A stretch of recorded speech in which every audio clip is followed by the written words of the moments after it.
घरौंडा में प्रजापिता ब्रह्म कुमारी ईश्वरीय विश्वविद्यालय की ओर से शनिवार को क्राउन सिटी पार्क में design your destiny through power of peace विषय पर आध्यात्मिक कार्यक्रम हुआ, जिसमें राजस्थान से आई गीता दीदी ने युवाओं का मार्गदर्शन किया। कार्यक्रम में घरौंडा विधायक हरविंदर कल्याण ने बतौर मुख्य अतिथि शिरकत की।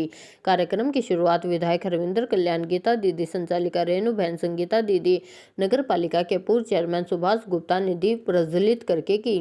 गीता दीदी ने युवाओं को संबोधित करते हुए कहा कि जिंदगी छोटी हो या बड़ी, लेकिन मिशन पर रहना चाहिए। मन की शांति के बिना मनुष्य कोई भी सुख नहीं भोग सकता। उन्होंने कहा कि हाथों की लकीरों पर भरोसा मत करना, क्योंकि लकीरें तो बिना हाथों वाले की भी होती है।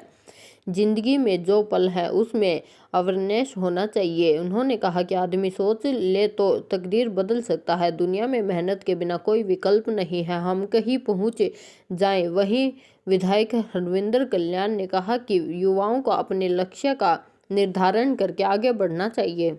में आजादी के अमृत महोत्सव की इस श्रृंखला में जब हम भारत इस थीम के आधार पर ब्रह्मा कुमारीज की सिस्टर ऑर्गेनाइजेशन है, राजयोग एजुकेशन, हम केवल यहाँ ही नहीं लेकिन ओलंपिक तक, एशियाड तक हर जगह दिखाते रहे हैं। इस भूमि पर युवाओं के साथ बात करना आज मुझे भी अपना परम सौभाग्य लग रहा है। और विषय डिजाइन योर डेस्टिनी।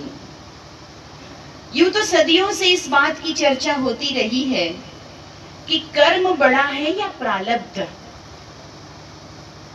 और लोग कहते आए कि भारत में ये बचपन से ज्ञान दिया जाता है कि तुम्हारे जैसे पिछले जन्म के कर्म रहे होंगे वैसा तुम्हें जन्म मिला है।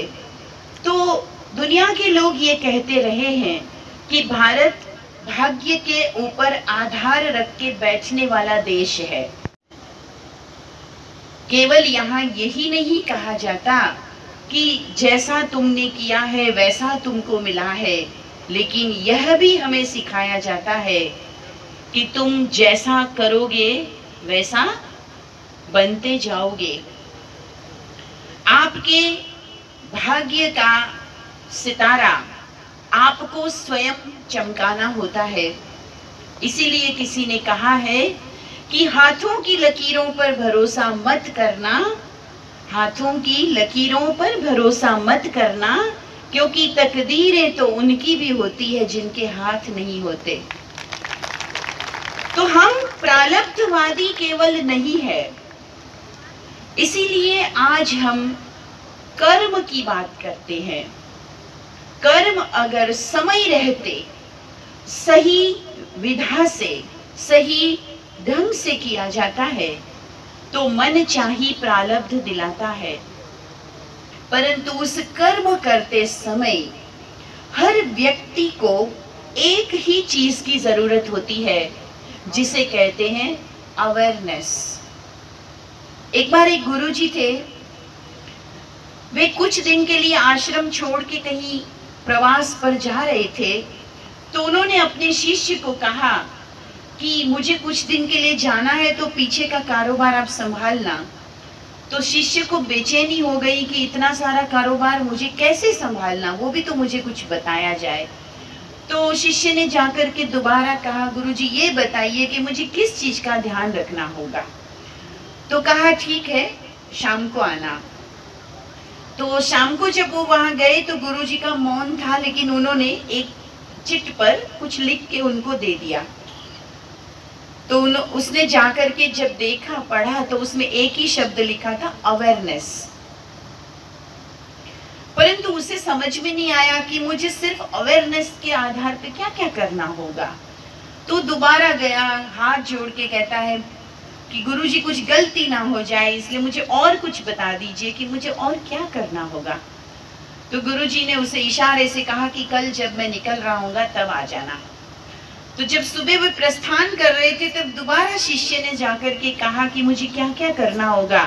तो उन्होंने फिर से एक चिट पे लिख के दिया, जिसमें लिखा हुआ था अवेयरनेस, अवेयरनेस एंड अवेयरनेस।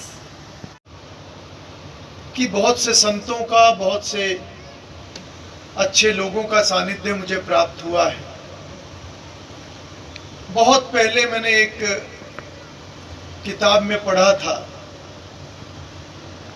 कि किसी भी व्यक्ति की, किसी भी इंसान की जीवन की सबसे बड़ी कमाई क्या हो सकती है, तो उसका उत्तर था मन की शांति। और आज इस कार्यक्रम में मैंने एक एक शब्द गीता दीदी का बहुत ध्यान से सुना,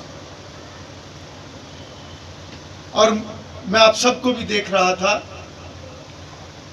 आप सब भी पूरे मन से उनके पूरे संबोधन का सभी ने लाभ लिया है।